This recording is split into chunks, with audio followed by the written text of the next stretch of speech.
Mary Nanny. Nice to meet you. Nice to meet you, Ashley. When did you move to Akron? I moved to Akron from Buffalo when I was in the 3rd grade, which would have been 1946. Why did you move to Akron? Because my father bought a tavern in Akron.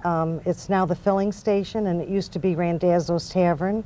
So I lived there until I got married in 1960, upstairs from the tavern. How long have you lived here in Akron?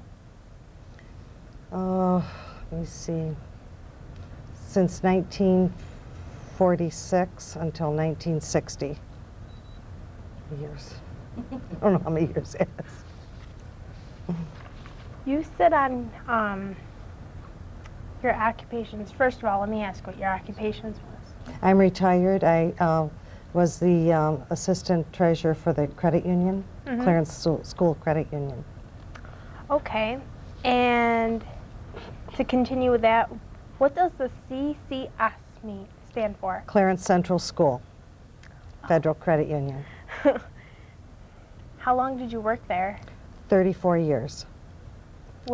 We ran it out of our house, and then we moved it out, and I think it was 2000. We bought a building and moved it out, and then I was able to retire because it had always been in our home.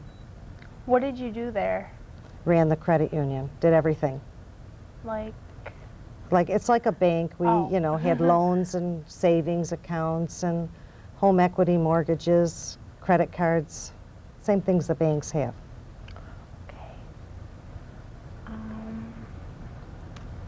Do you remember the 1949 Centennial Celebration? Yes, I do.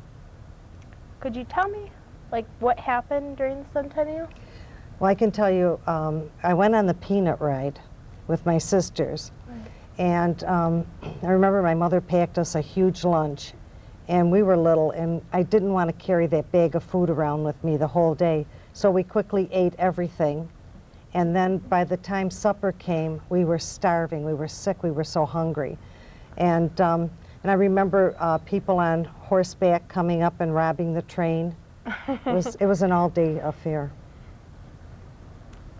Okay. And also there were people that were dressed in costumes, like the long dresses from that era. I have a copy here of the Centennial. Can you tell me, what kind of times? Did you celebrate all night, or during the morning till nighttime, or it ran all night? Oh, well, I was in elementary school, so I don't think I was up that late at night to do all of these things, but mine would have been mostly during the day. It's very interesting. And there's another page too. Yeah. I remember the parades, and I remember, of course, my parents had the tavern in Akron, and so every 4th of July or Labor Day, our tavern would be absolutely packed with the people in the parades. Do you remember the mines? Do you have any mines? The mines? Yeah, do you remember any mines in Akron? That, my husband, his father worked in the mines, so I think he'd be able to. I don't know that much about that. Okay. Do you remember Peterson's drugstore? Yes, I remember the fire. I lived on Main Street and slept through the whole thing. I wasn't that far from the fire, and in the morning I woke up and I thought I smelled something funny, and here the whole building had burnt down and I wasn't even aware of it. What year did it burn down? I'm not really sure. It might have been 1950. I'm not quite sure. I know I was in elementary school when it did. Okay. Any questions for the audience so far? Yes. Where was that Peterson's that burned down? Was it on the corner? It's on the corner where Friedman, the law offices are. And then the Oasis was next door to it. So they built it back up again? It was. It was when I was growing up? It was Peterson's, I believe. It was Peterson's? Yeah, it was Peterson's drugstore. Yeah, and I think they did. I'm sorry, it was, what was it, Agnes? I don't remember it that when it was that name, but they rebuilt it up before they moved up to Buell Street. So the fire had to be early 50s. I would say yes. Okay, because I don't remember that building ever having been on fire. Yeah, I slept through the whole thing. Wow. Okay. What historical event impacted your life? Historical event, I think it was the assassination of John F. Kennedy, Why did that impact your life? because it was such a tragedy, and he left some little children, and I thought he was a very good president. What did he do for the country that made him a great president? I believe his leadership, and I think everybody respected him. I guess that's it. Okay. Do you remember about the first moonwalk in 1969? Do I remember it? Yeah. Yes. Could you tell me a little about that? Like how you reacted? Well, I thought it was amazing, you know, but didn't really leave a big impact on me. You're like, well, it was history though. Hmm? Well, it was history though. Yes, it was. It was. And did you have any relatives that served in World War II? Not that I recall. Mm-mm. Okay. Do you have any memories of the Korean War? No, I don't. Sorry about that. It's all right. Were there any historical events that stand out in your mind? Historical events.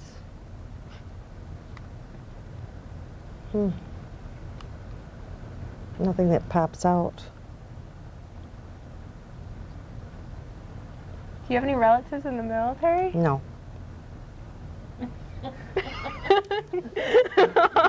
There were 4 girls and 1 boy in my family. My brother never served in the armed services, so. Any?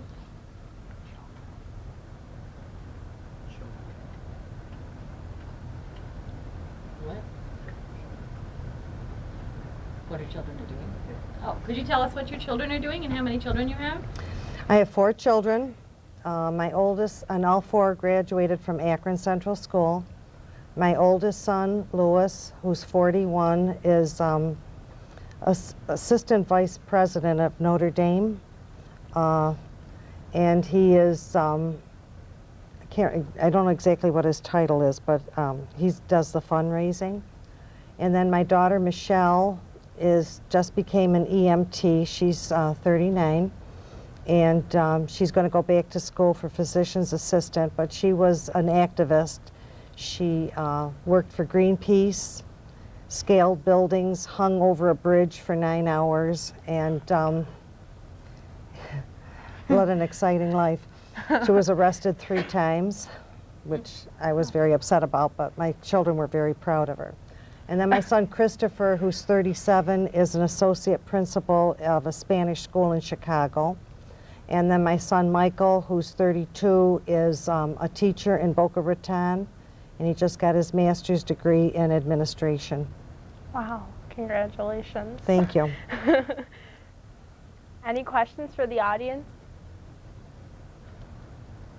Sure, I'd like to know what your what your fondest memory is of growing up in Akron. I remember in the park they had the statues, and they had water in there, and we used to go wade in the whatever it was called, fountain, yes. And then they had where the band played, and I remember they had bathrooms on the bottom, and it was, what was that called, the round thing up there that the band played? What? The bandstand? Yes, and I remember that. And I remember this man used to come with a little white cart and make popcorn, and a lot of people attended the band concerts. He had it right on the main street. Always made popcorn, that little old man. I remember him now. Yeah, and 4th of July, there was always a big celebration, and Labor Day, there was a very big celebration. Were you happy to grow up in Akron? Very. It was a very safe place to grow up in. Tell me your favorite memory of Mrs. Hoig.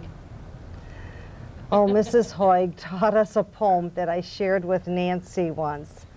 And I've made copies and given them to all my children, and it really helped me. It was something like, all names of persons, places, things are nouns as Mary, Roman kings.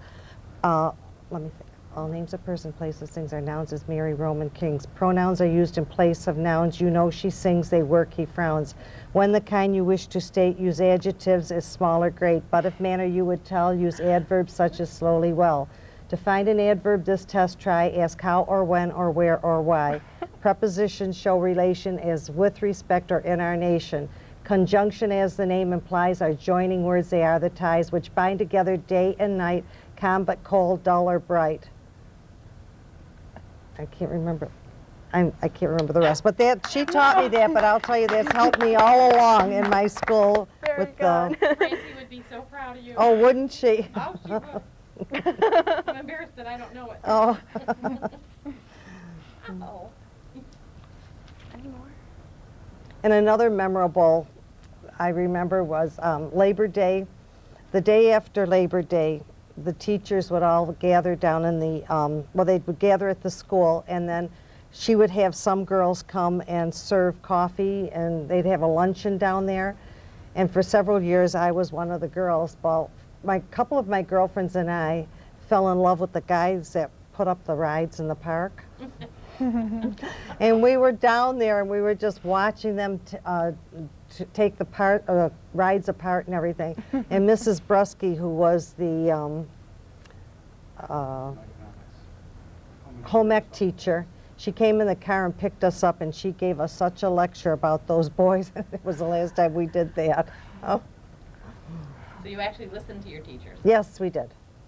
We listened to our teachers. Anything else you would like to add?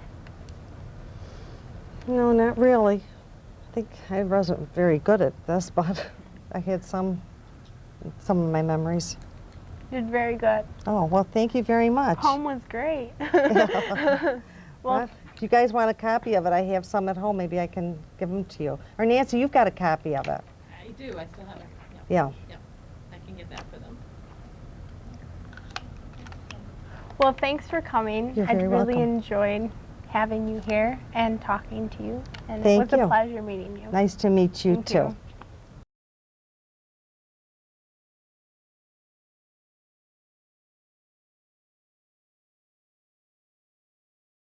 you. My name is Lou Nanni. Thank you for coming. Pleased to meet you. I have some questions I'd like to ask you. What was it like for you to grow up in Akron in the 1940s? It was really a great place to grow up because you could walk anywhere. You had always a lot of friends, and it was a very safe community, and there were a lot of activities at that time.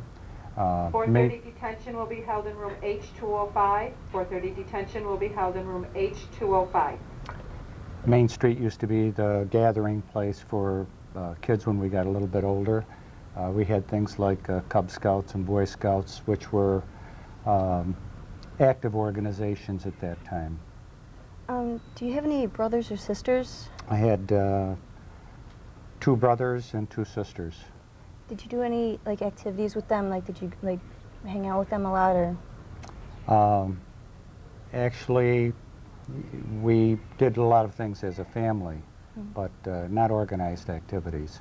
There weren't the kind of organized activities at that time that there are today. In other words, if we wanted to play baseball or softball, we organized our own softball games, and we would play behind the Methodist Church on Church Street, and we would play football behind the Masonic Temple. And those games they might run 2 or 3 hours long until, like they said, if somebody got mad and took his ball and went home, then we would we would have to find something else to do.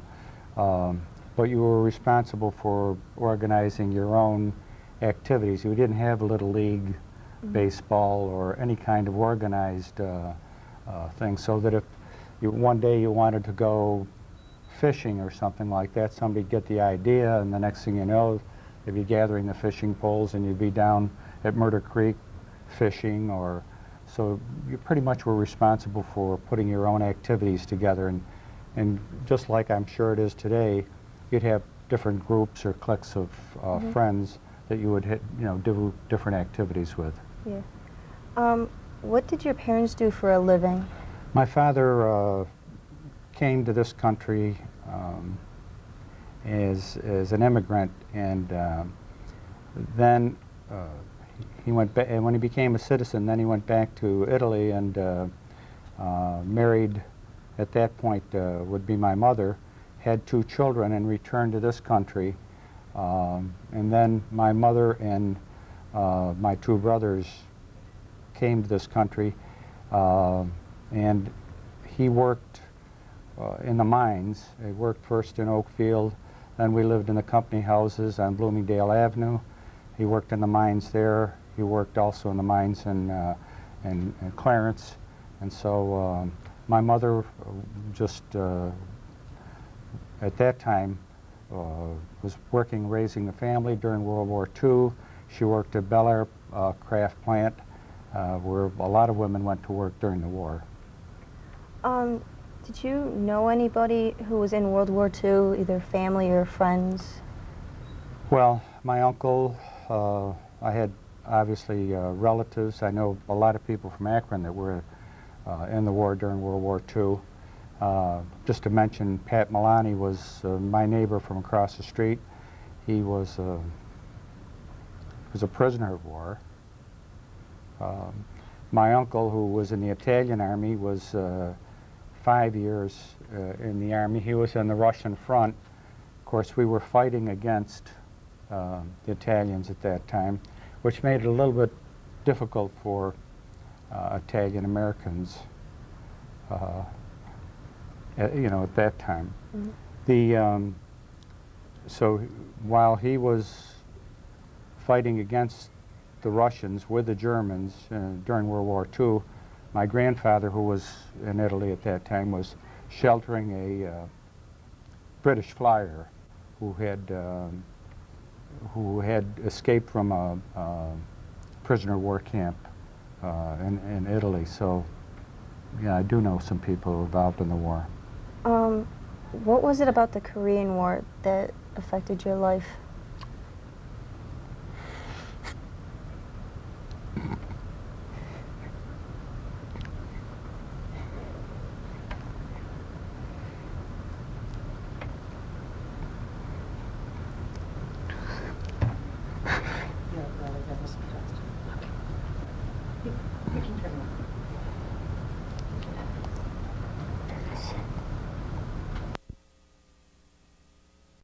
What's it like for you to be a superintendent at the Williamsville School? Well, it would be nice if I were a superintendent of the Williamsville schools, but I wasn't. I was an assistant superintendent. Yes. Sorry about that. Which is, there's quite a bit of difference. The superintendent gets all the flack. The assistant superintendent just gets some of it. How was it? It was an exciting and a challenging position, and it was a lot of fun. Really? Yes, it was. You have to enjoy your work that you're doing, and I did enjoy it, yes. I would say a lot of it had to do with resolution of problems, whether they would be with staff, or with a community or whatever, but it was trying to seek solutions to problems. Where did you go to college, and what did you go for? I started out as a major in psychology. I did major in psychology and took my master's in elementary education. I taught in that area. I received my certification in guidance. I worked in that area. I became a an assistant principal. I received my certification in administration. I became a personnel administrator and then an assistant superintendent for personnel. Do you have any kids and grandkids? I have 4 children and 6 grandchildren. Wow. Do your grandkids keep you busy often? Well, my daughter lives home now, but most of them have really gone to different parts of the country and different parts of the world. I had one son that spent 2.5 years in Chile, another one that was 2 years in Dominican Republic, another son, and my daughter was 3 years in New Zealand. I had one son that lived a year in Haiti. My daughter had until recently lived in Spokane. I've got a son in South Bend, one in Chicago, and one in Boca Raton. And their families are, kind of spread around. So. What was it like for you to meet the mayor of New York City? Well, I put that down. I do remember meeting him, and he was a tremendous political personality. He was a very tall, good-looking person, but I just met him briefly. How did the death of JFK affect your life? Well, that at the time that John F. Kennedy was elected president and Pope John became the new Pope of the Catholic world, and that Khrushchev was the new Prime Minister of Russia, there was a kind of buoyancy, a kind of hope in the world that we're going to have some peace kind of thing, because there had been a difficult Cold War period of time, and that was kind of shattered with the death of President Kennedy, and it happened around a period of time around the Thanksgiving, I think it was of '63, that it was a tremendous shock to the nation, and it was the first time that anything like this had been televised, and so it was something that I don't know if it can be duplicated today, because we see so much tragedy now, but I think at that time it was a tremendous impact. How old were you when he got assassinated? Well, I was working as a teacher, so how old I would have been in my 20s. Do you know of any mines in Akron? Well, yes, I worked, as a lot of people did during the summers, would work on at the mines, but a lot of would work what we would call on top, because on top you'd be making the plasterboard or whatever. Down in the mines, we didn't usually work there in the summer, although I did work one summer. I think it was the summer of 1957. I worked in Clarence Center at the mines there, and it was called the Atlas Mines. It's right next to where the national mines were on Roll Road, and that kind of work was, the gypsum vein runs about 3 to 4 feet, and you dynamite that gypsum out, and you have to go in with a shovel and load it into these cars, but you can't stand up straight, because between the two, the slate, hard top and the hard bottom, is this white gypsum, but you can't get a shovel into it. You have to get underneath and load it in. So our quota was like to put out about 20 ton of that a day. Wow. So it was very physical, hard work, and most physical hard work is usually inefficient, and so they developed machinery that we call joy loaders that would pick this stuff up and put it in, which meant less hard work, but also less work for some people. So I know that when I was going there, I was in college at the time, working in the summer of '57, and I'd be talking with people, and they'd say, "Well, only 12 more years, and I'll be able to retire." And 12 years is like, I mean, you can turn the light off and you cannot see anything, no matter how long you want to let your eyes try to accommodate to the darkness. It just won't happen. So it's a kind of job that I don't think that when it passes, that there's a better way to do it than have people do that backbreaking work. Are there any mines on your property or around your property? Well, there are mines all over under the Akron area here. Where they go exactly, we're not sure. I think we say that the mines can go from here to Clarence and from Clarence to Transit Road.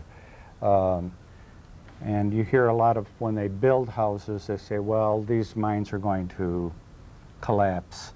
But if you were in the way they mine them like this room, for example. That hallway might be the main place where you hit the lay of the track, and it would be higher. And then they would come into a room like this, which would be a low room, because you're only trying to get the gypsum out.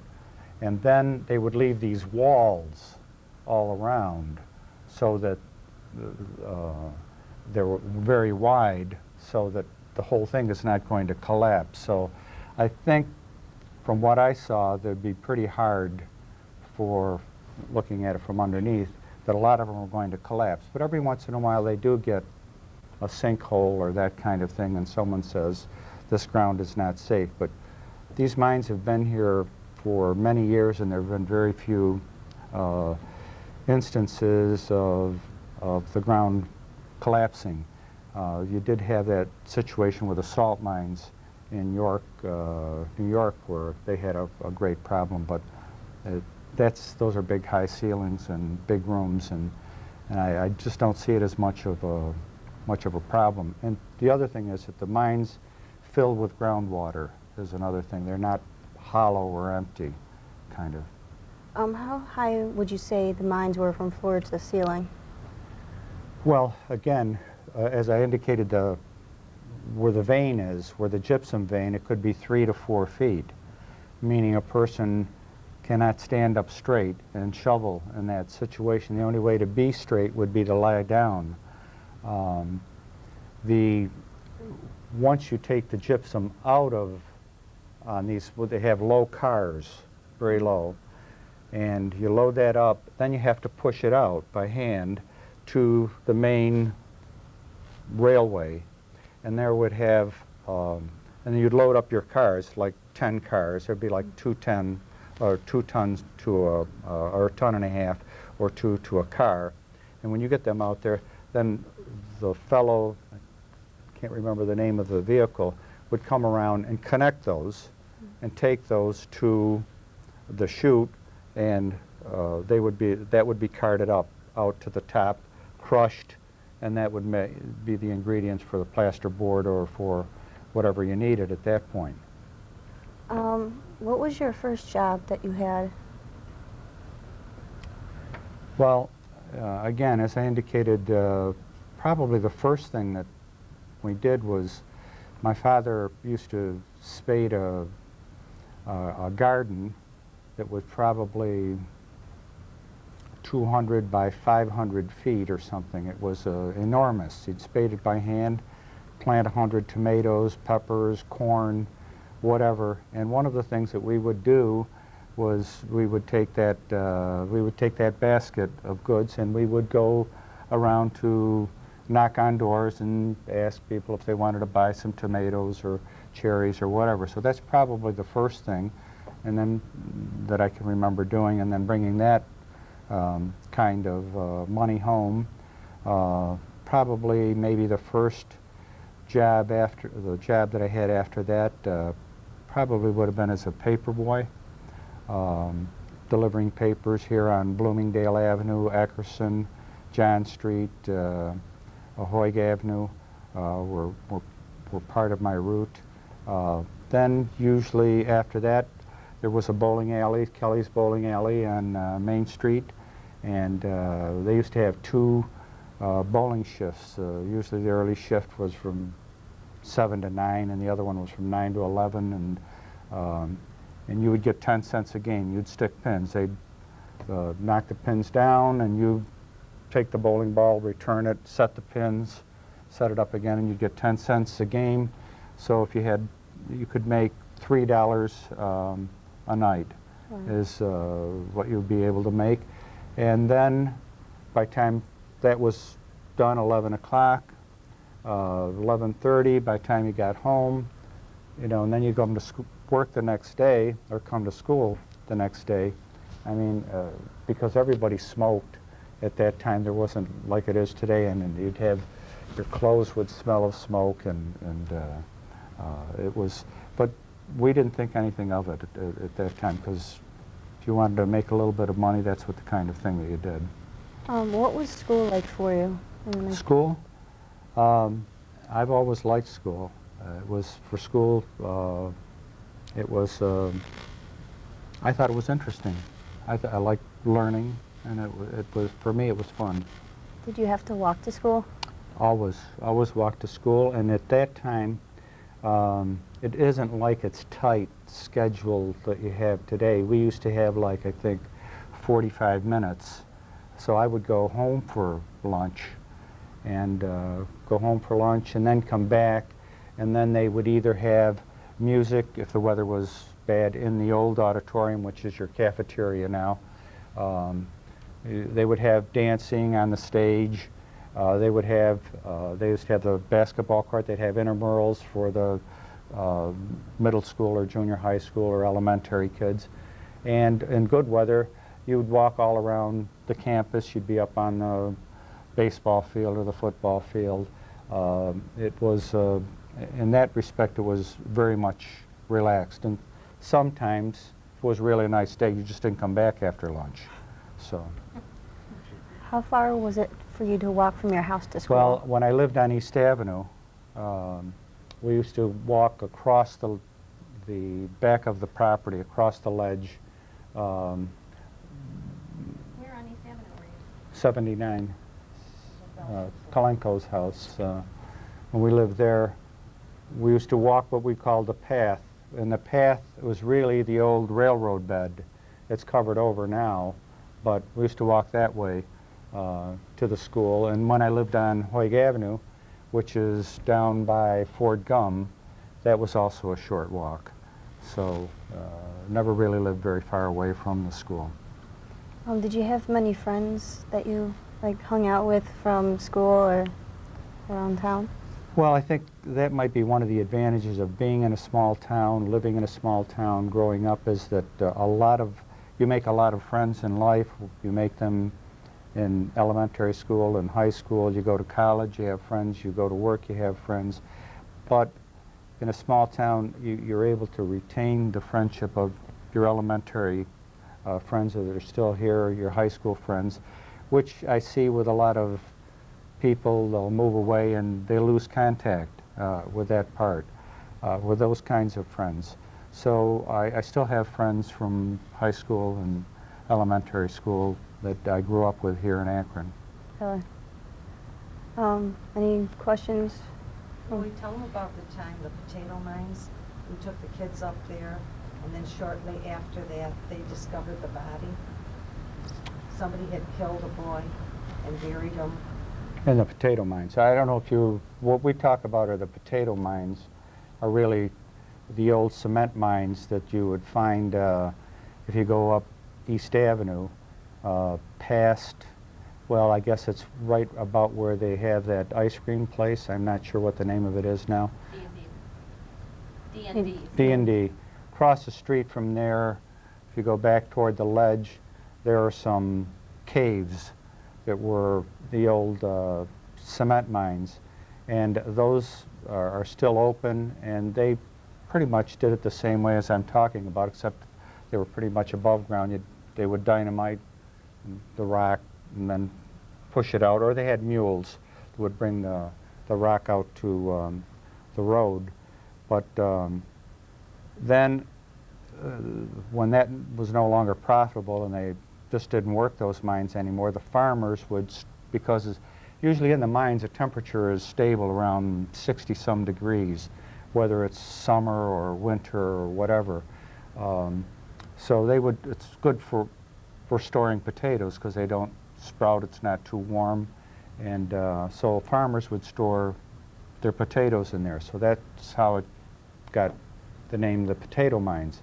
But it's a nice, on a nice hot summer day or whatever, you go up there and you get a nice cool breeze coming out of the mines. But I always would take the kids up, my kids, or take a little hike, and we would go up through there and walk into the mines a little bit. But we found out, and then there's another cave up there that they've covered over on the ledge that is called Dead Man's Cave. And it was called Dead Man's Cave because someone apparently committed suicide in that.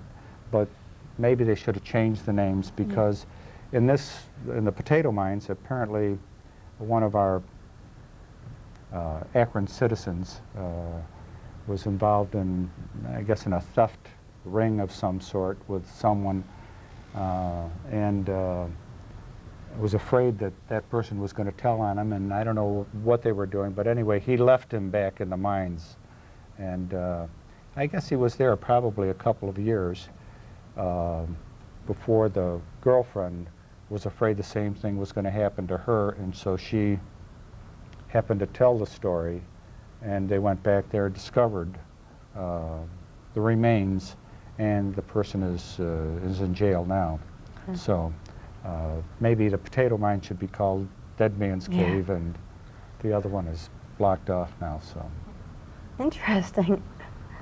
Any more questions? Yes, I have 2 questions for you.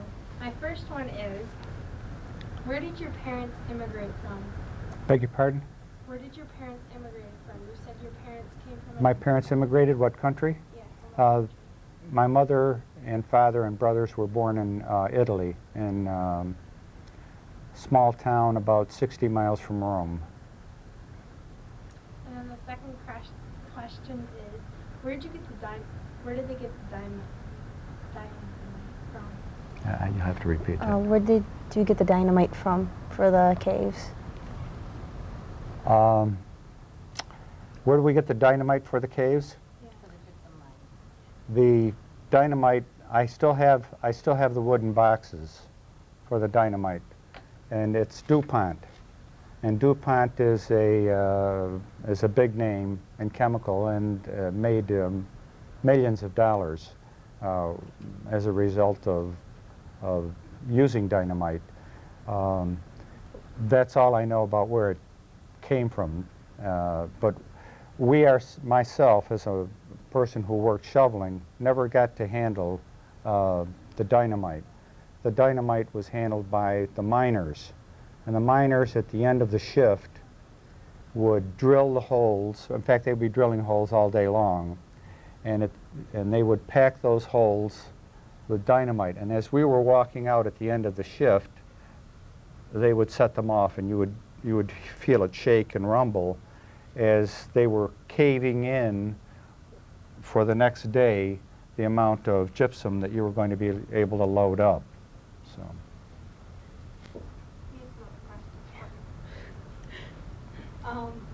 When you were talking about the mayor of New York City, Yes. when did you meet him? When did I meet him? Which mayor? And which Yeah, mayor see, and was you're it? going to ask me that now. I can't, because I can't think of his name right offhand. Oh, okay. I would have to say it would be in the 60s. The name just slips my mind right now. Okay. I'm sorry. Any more? I think you might. Was that Mayor LaGuardia? Nope, it wasn't LaGuardia. The real tall, good-looking guy. Oh, can't think of his name. Can't think of it either. Thank you for coming to Local History Club. It's been a pleasure to talk to you. Oh, thank you so much. Yep. Thank you.